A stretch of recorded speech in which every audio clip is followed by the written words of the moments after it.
On a souvent tendance à envisager les extrêmes droites au prisme de thématiques publiques, l'immigration, le souverainisme, l'identité nationale, le patrimoine, la mémoire, et j'en passe.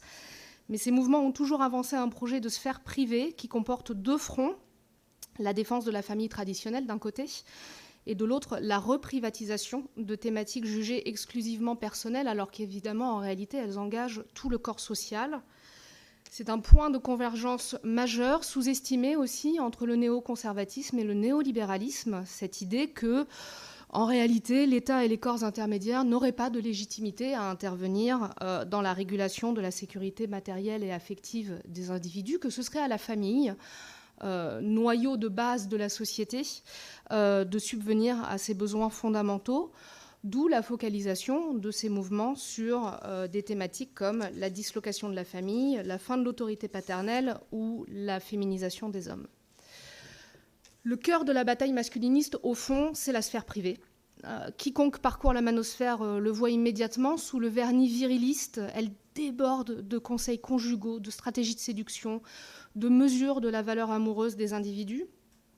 Et donc ce qui, vu de loin, semble n'être qu'une obsession de performance masculine, a en fait une cause cachée. C'est un profond sentiment de vide affectif et d'incompétence relationnelle.